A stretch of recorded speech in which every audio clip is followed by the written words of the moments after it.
10. Fake the handoff. And Kalik is going to throw a pick. Michigan just has a solid defense against anyone in the country. I think they could defend Bama. I think they could defend Georgia. I think they could defend anybody. Welcome to Big Dumb Football. I am Spencer Hall. On this edition of the show, I am going to dare to ask the big dumb questions that nobody else wants to ask about football, particularly college football, particularly the college football playoff. Here to defend the Big Ten is Meadowlark Media's own Lucy Rodine, noted Iowa fan and farm football defender. Why should I believe in this Michigan team's ability to do what so few other Big Ten teams have done, which is beat the big bad boys from other parts of the country? My stomach hurt when you said defend the Big Ten, but this is what I was born to do. I will do it anyways. If we're looking for a reason that you can trust that Michigan will win, every year they've taken a little step further in the playoff to go from, okay, you got blown out. Wow, you lost a close one. Naturally, the progression, win a close one, right? Am I selling you on this argument? I'm buying it incrementally. I think, Okay. which is, how's this? I'm buying it about 4 yards at a time, which is how I think Michigan prefers to do their business anyway. If those of us who have watched this team, I think we're familiar with how they do things. And as I've alluded to, it is very much a 3 yards and a cloud of dust offense with the occasional big play through same. Can you give us an understanding for those who might not have had the joy of watching Michigan ground and pound opponents all year long? What's it like to play them? What's their general approach? And who are we looking for? Michigan football is the same Michigan football team you have always known. They move the ball, they run the ball well. That's their bread and butter this year. That's their bread and butter every single year. They have one of the most solid defenses in the country. And I know people are going to say, okay, well, your argument for them having a great defense is they play in the Big Ten.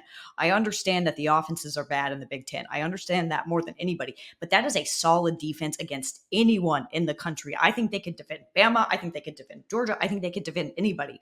When you look at Michigan, I think your big area that you want to circle is what are you going to get from this Michigan team, specifically JJ McCarthy? Games 1 through 6, man, JJ McCarthy, he was shooting up those Heisman odds and he deserved to be there. The question with Michigan now is, are you going to get the JJ that may have gotten hurt against Penn State, hasn't looked good, only threw 8 passes?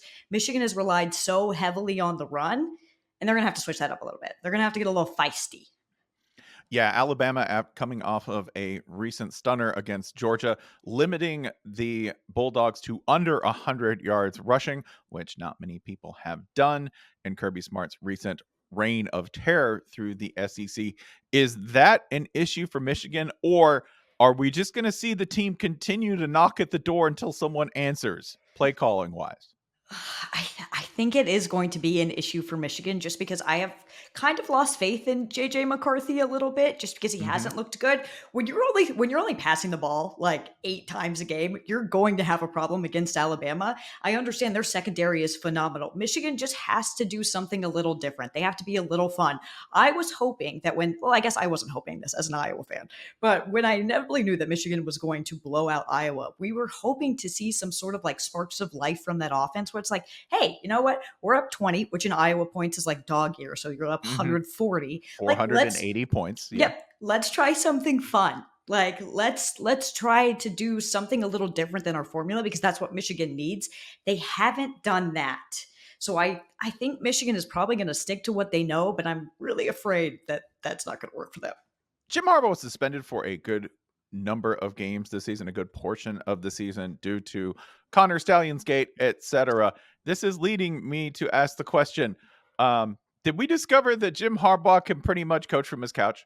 Because this team went undefeated anyway, and I will dare to ask the question, would they be better off? Would they be more motivated? Would they be a better team in a crisis situation if Jim Harbaugh were, say, sitting very far away, say sitting on his couch in the hotel watching this game? Because, and I want to emphasize this, I don't think we've had a playoff team that has performed as well or better without their coach down the stretch. Are we paying them too much? Is this an indictment of our management class as a sport, Lucy?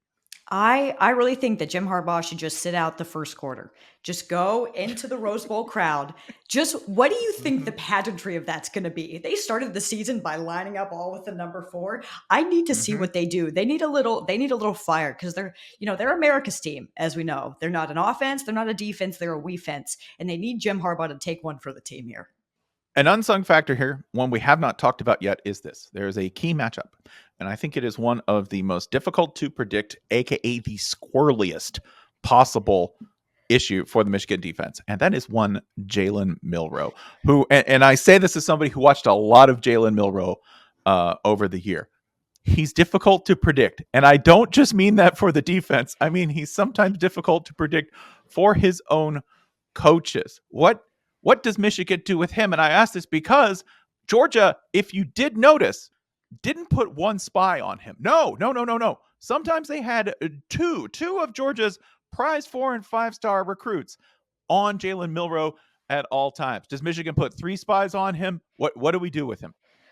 When it comes to one, Michigan hasn't faced a quarterback of anything like Jalen Milroe this season. That's just not a thing in the Big Ten. Mm-hmm. I think Michigan's biggest hope is, you and I know it better than anybody, Jalen Milroe will throw the most beautiful pass you've ever seen in your life with just the most insane accuracy and precision. And then the play before, you're like, what is he doing? That man is what Michigan has to take advantage of those what is he doing moments. They need to force turnovers. They need to, because you're not going to get that many of them, but they will happen. Outside of that, Michigan's got a phenomenal D-line. You have to, when it comes to Milroe, it's containing those not scripted runs. But when he's just wilding out, that's when he's at his worst. Like for Michigan. Yeah, the trick is that's also when he is at his best, and you never know which one you're going to get down to down. No clue. I love him. What we're saying here is that it's going to be, I think, a low scoring but somehow wildly entertaining game. Is that what this sounds like, Lucy? It is going to be so weird. I'm a little nervous that it might not be as wildly entertaining as we think. The more I look into this matchup, and I am rooting for Michigan because I think it slightly makes Iowa look better. Remember, all motivations are personal here, right? Oh, yeah. I'm an Iowa fan. It's something that I suffer from, but we get through it every day. I want Michigan to win, but every time I look at this matchup and I just look at like the way Michigan's offense has performed the last 6 weeks, I feel less and less confident that this is going to be a close game. The sports books think it's going to be a close game, and they're way smarter than I am. So I hope they're right, but I'm a little nervous for this one. I think Alabama has like a huge advantage. This is an unscientific question, but I feel like we need to ask it anyway. What is the influence of Italian Nick Saban in terms of the outcome of the game? If you don't know, later in life, as he approaches retirement, Nick Saban has taken to going to Italy in the offseason. I don't know if this is his White Lotus season 2 moment, but what are the influences here? Is that a positive or negative that the Divine Republic in the south of Europe brings as an influence to the Alabama? Are they more relaxed? Are they more cosmopolitan? Is he likely to pull up to the Rose Bowl in a Vespa? I have questions. I think this helps Alabama so much. He's going to show up. His remaining hair is going to be blown out from the beautiful winds at the beach. He's going to feel so calm and chill. While on the other side, Jim Harbaugh's like, do I quit right now? Wait, should I go talk to the Chargers while I'm here? Like, what is my Just best down the move? road? Yeah, right there. So I think you're going to have this like chaotic, crazy energy, especially because like Michigan had that whole Connor Stallions thing. So everybody is paying attention to Michigan football. Saban's just living his life. Alabama's just cruising. They weren't even supposed to be here. Love the vibes. Very Pasadena. Yeah, tiny coffees for everybody. Tiny little coffees. Yeah.